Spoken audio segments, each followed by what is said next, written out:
የኡጋንዳው ከፍተኛ የጦር አዛዥ አሜሪካዊውን የሙዚቃ ንጉስ ጄይዚን ጦርነት እየጋበዘው ነው። ዓላማው ቢዮንሴን ለመንጠቅ።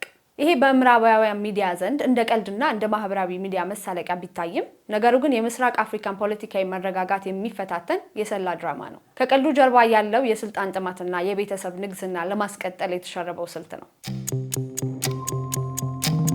አንድ ሙሉ የሀገር መከላከያ ሰራዊት የሚመራ ጀነራል በአሜሪካ የፖፕ ሙዚቃ ኮከብ ፍቅር ሲነደፍና ባሏን ለቡጢ ፊልማ ሲጋብዝ ማየት በእርግጥም ያስቃል። ነገር ግን ይህ ሰው የኡጋንዳ መከላከያ ሰራዊት ጠቅላይ አዛዥ ጀነራል ሙሁዚ ካይኖሩጋባ መሆኑ ሲታወቅ ቀልዱ ወደ አስፈሪ እውነታው ይቀየራል። ጀነራል ሙሁዚ ይህንን ድራማ የሚሰራው ከ2 ሚሊዮን በላይ ተከታዮች ባሉት የማህበራዊ ሚዲያ አካውንቱ ላይ ነው። የሀገርን ዲፕሎማሲያዊ ገጽታ እንደፈለገ የሚፈትሽበት የራሱ የግል መጫወቻ አድርጎታል።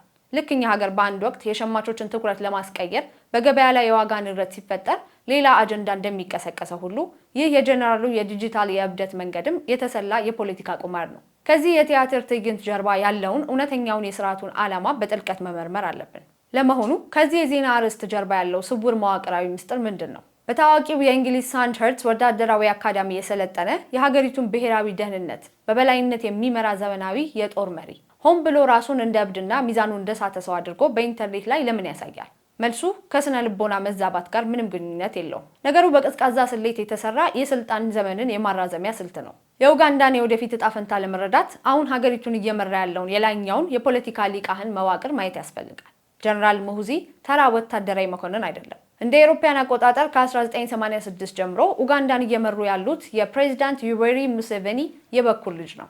ልክ እንደ ኡጋንዳ ባሉ ስልጣን በአንድ ማዕከል በታጠረባቸው ሀገራት የስልጣን ሽግግር ወቅት የገዢው ስርዓት ትልቁ የደካማነት ማሳያ ነው። ስርዓቱ ይህንን ተጋላጭነት ለመሸፈን ስትራቴጂካዊ ትኩረት ማዞሪያ የሚባል ስልት ይጠቀማል። በኢንተርኔት ላይ እንዲህ ያሉ አስገራሚና ትኩረት ሳቢ የሆኑ የዱላ ቀረሽ ዛቻዎችን በመልቀቅ የመረጃው ዓለም በነገር እንዲጥለቀለቅ ያደርጋሉ። ይህ የዲጂታል ጫጫታ ደግሞ የሀገሪቱን የውስጥ ፖሊሲ ውድቀት፣ የባለስልጣናትን ሙስና፣ የኢኮኖሚውን ውድቀት ህዝቡ እንዳያይና እንዳይወያይበት አይኑን ይጋርዱታል። ልክ የኑሮ ውድነት ያማረረው ማህበረሰብ ትኩረቱን ወደ ሌላ የሐሰት አጀንዳ እንዲያዞር እንደሚደረግ ማለት ነው። ከዚህም በተጨማሪ ይህ የጀነራሉ የቢዮንሴ ድራማ በሀገር ውስጥ ሌላ ትልቅ ግብ አለው። እሱም ተቃዋሚዎችን መከፋፈልና አቅም ማሳጣት ነው። የኡጋንዳ ዋነኛው የፖለቲካ ተቃዋሚ የሚመራው በቦቢ ዋይን ነው። ቦቢ ዋይን የቀድሞ የፖፕ ሙዚቃ ኮከብ ሲሆን የኪነ ጥበብ ዝናውን ተጠቅሞ የኡጋንዳን ወጣቶች ለለውጥ ያነሳሳ የፖለቲካ መሪ ነው። ታዲያ ጀነራል ሙሁዚ ሆን ብሎ ወደዚህ የፖፕ ባህልና የማህበራዊ ሚዲያ ትንኮሳ ውስጥ የገባው በምክንያት ነው። ይህ የተቃዋሚውን የፖለቲካ መሳሪያ የመንጠቅ ስትራቴጂ ነው። ለኡጋንዳ ወጣቶች እያሳየ ያለው መልእክት ግልጽ ነው። የሀገሪቱ ወታደራዊ ልሂቃን የከተማውን ጎዳና በሰራዊት ብቻ ሳይሆን የዲጂታሉን ዓለምም እንደ ልባቸው መቆጣጠር እንደሚችሉ ማሳያ ነው። የባለጋራህን መሳሪያ ተጠቅመ መልሰ እሱን የመምታት ጥበብ። ይህ በኡጋንዳ የምናየው ክስተት አዲስ ዓለም አቀፋዊ አዝማሚያን ያሳያል። እሱም የአምባገነን ኢንፍሉዌንሰሮችን መፈጠር ነው። በአሁኑ ጊዜ ያሉ ዘመናዊ አምባገነን ስርዓቶች ያንን የድሮውን ደረቅና አስፈሪ የፕሮፓጋንዳ ስራ እየተዉ ነው። ይልቁንም የኢንተርኔት ባህልን፣ አስቂኝ ስድቦችንና ሆን ተብሎ የሚደረጉ ትንኮሳዎችን በመጠቀም ዓለም አቀፍ ተቺዎቻቸውን ግራ ያጋባሉ። የሀገር ውስጥ ወጣቶችንም ይማርካሉ።